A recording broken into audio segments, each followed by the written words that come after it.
S'il nous arrive quelque chose, on est mal. J'ai pas envie de finir comme le type de 127 heures, moi. Il disait quoi déjà, le guide de Namibie? Ah oui, la Namibie est un pays désertique totalement inadapté à un circuit en vélo, les distances sont immenses et les horizons dégagés. On aurait mieux fait de l'écouter. À quoi je pourrais bien réfléchir maintenant?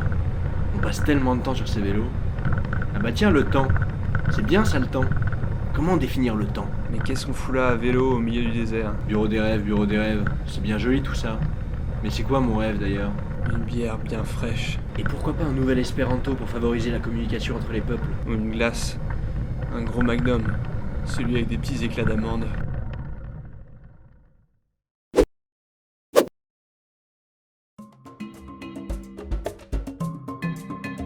Après nous être fait doucher au chute Victoria, nous partons sur la piste namibienne qui traverse le plus vieux désert du monde, le désert du Namib, d'où nous descendrons en Afrique du Sud jusqu'au Cap, point d'arrivée du continent africain.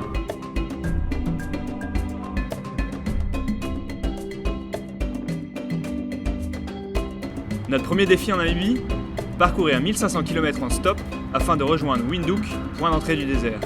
Voiture, pick-up ou camion, tout y passe. Confortablement installés dans la cabine, nous échangeons avec les habitants de ce pays que nous découvrons à peine.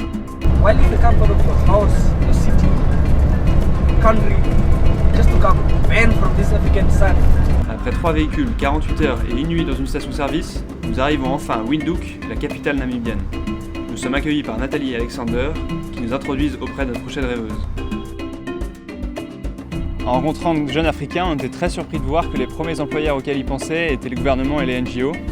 La clé nous a été donnée un peu plus tard par Selma, une jeune étudiante de 21 ans, que nous avons pu interviewer. I don't want to work private.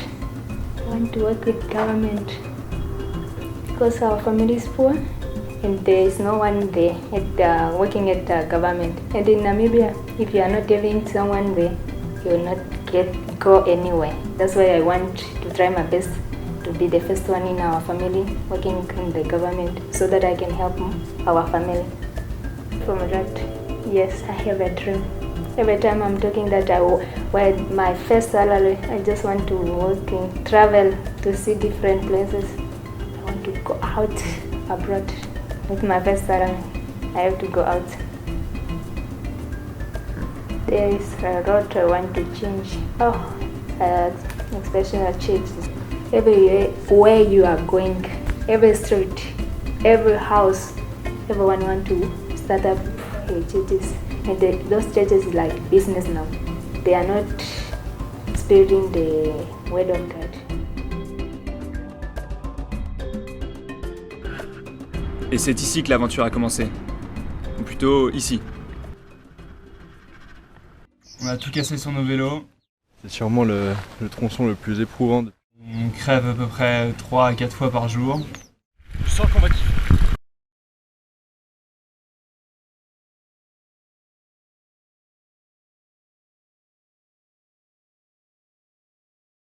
La journée commence par un lever matinal, suivi du traditionnel porridge en guise de petit déjeuner. C'est ensuite le départ pour la piste, la fameuse piste en tôle ondulée qui ne nous laisse aucun répit. De temps en temps, on a la chance de croiser les oryx, sorte d'antilopes, en mieux. Vient alors le moment de la première crevaison de la journée. Il faut ensuite chercher nos 5 litres d'eau quotidien, plutôt rares dans le désert. Heureusement, les pick-up que nous croisons s'arrêtent et nous permettent de remplir nos bouteilles. Puis c'est la pause déjeuner, avec un spectacle parfois surprenant au milieu du désert. Et c'est reparti pour 4 heures de vélo, le soleil à son zénith. Nous avalons la poussière de cette magnifique piste qui s'étend à l'infini devant nous. J'adore ça, Et c'est l'heure de la deuxième crevaison de la journée, suivie d'un petit bonjour aux zèbres sur le bord de la piste. Et là, c'est le drame. Le porte-bagages lâche sous le poids des sacoches et du bureau des rêves. Il faut réparer. Après de nombreuses recherches, nous finissons par trouver un poste à souder dans un petit village au milieu du désert. Et c'est parti pour une petite course avec les autruches sur le bord de la piste. Ça court vite une autruche. On l'a laissé gagner. Survient alors la crevaison bonus de fin de journée. La nuit tombe. C'est maintenant l'heure de monter la tente sur le bord de la piste et de reprendre des forces pour le lendemain.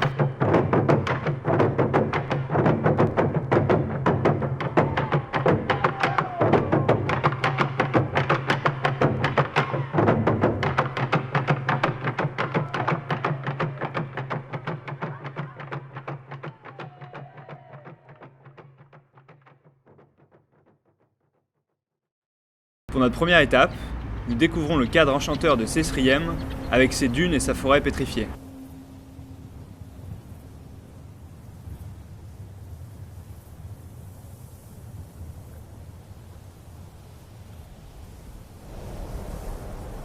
« 6h du matin, le défi c'est d'escalader Big Daddy. Big Daddy, qui est une des plus hautes dunes du monde. On s'est rajouté un petit défi supplémentaire, le faire sans eau. C'était pas voulu.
Ah voilà. Je crois qu'il n'y a pas grand chose à dire. Non. Allez, on y va.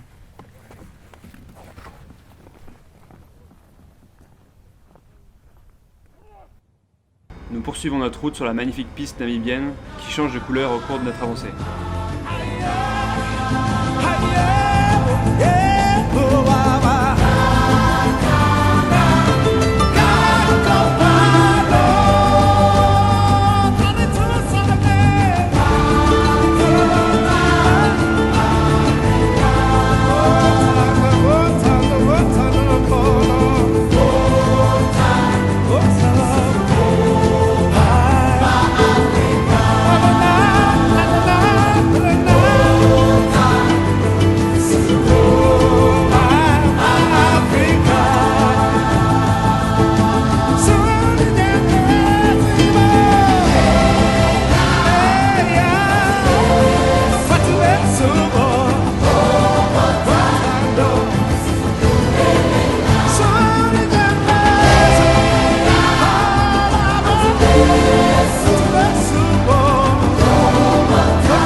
La traversée du désert de Namibie, ça a sûrement été la partie la plus éprouvante du voyage. On a tout cassé sur nos vélos, le porte-bagages, les jantes, le pédalier, sans compter les crevaisons.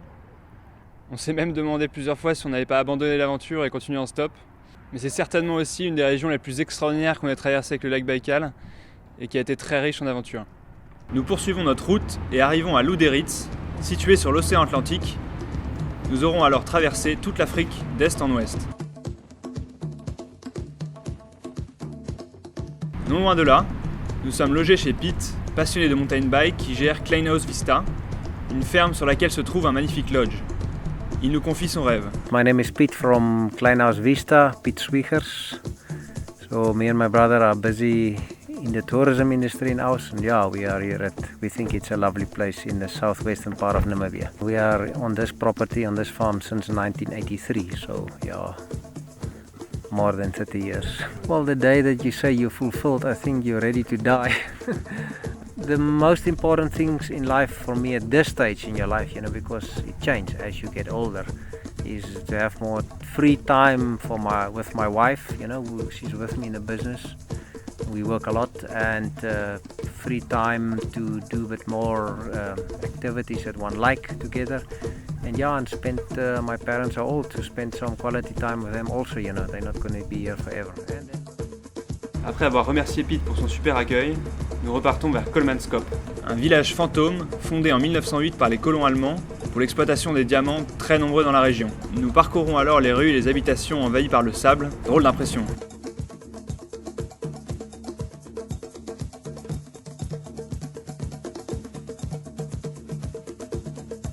Nous nous dirigeons ensuite vers le Fish River Canyon, second plus grand canyon au monde, après le Grand Canyon américain. Ça y est, on y est.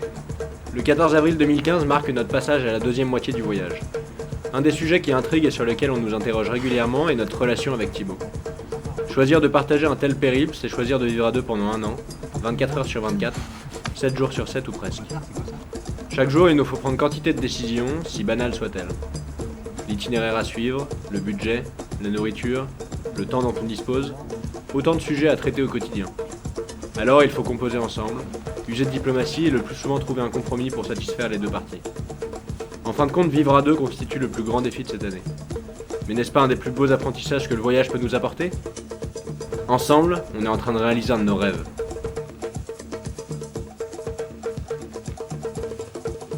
Nous sortons enfin de la piste pour retrouver ce bon vieil asphalte que nous avons quitté en Zambie. Et c'est maintenant l'heure d'entrer en Afrique du Sud.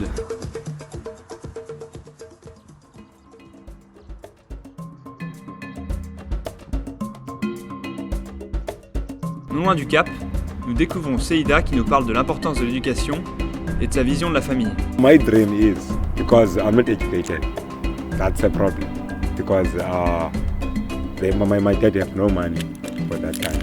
So I want to make a better life with my kids for education. Because if I have education, it's fine. The most important thing with my life, my wife, my kids, my sister, my dad and my mom. It's very, very important thing in my life. See, the family first. More especially with my culture. If you don't care about the family, you're never going anywhere. Comme en Asie, la famille est sacrée en Afrique. Et les enfants doivent prendre soin des leurs toute leur vie. Seulement voilà, les enfants représentent souvent une alternative au système de sécurité sociale inexistant dans le pays. Concernant les populations qu'on a croisées en Namibie et en Afrique du Sud, même si l'apartheid n'existe plus depuis les années 90, il reste encore pas mal de différences. Les populations noires ont toujours un faible accès à l'éducation et les descendants des Afrikaans se partagent les fermes qui découpent ces deux pays. Nous donnons nos derniers coups de pédale, puis c'est l'arrivée. Salut à tous. Salut. Donc voilà, après 3000 km en vélo, 2000 km en stop et 1000 km en train, on est finalement arrivé au Cap, le point d'arrivée de notre voyage sur le continent africain. Et donc là on a Table Mountain, la fameuse montagne qui surplombe le Cap à 1000 mètres au-dessus de la mer, avec sa forme très caractéristique, symbole de la région. Ça marque aussi un retour à la civilisation pour nous, avec un bon lit douillet, un café chaud le matin et le braai, le fameux barbecue sud-africain. Je peux vous dire que ça nous change de notre régime pourri de sandwich à la tomate. Donc après 6 mois et demi de voyage, mes parents sont venus nous rendre visite au Cap. Papa et maman étaient là. Ça fait plaisir. Et donc on en a profité pour visiter la superbe région du Cap.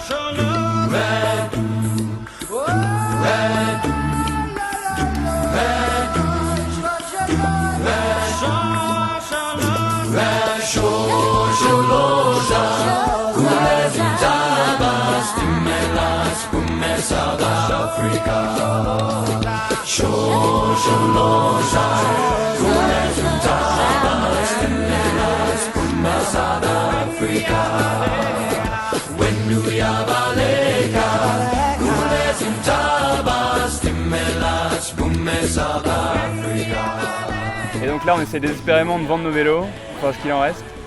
Et ensuite, vamos a andar en América Latina. Venga, venga! Vamos!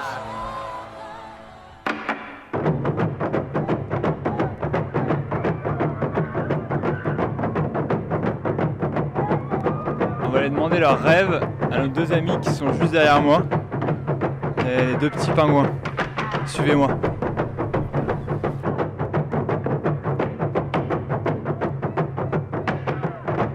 Alors j'étais voir Albert et Marcel, donc deux petits pingouins de 2 mois et demi. Et alors leur rêve, c'est de se dandiner entre copains.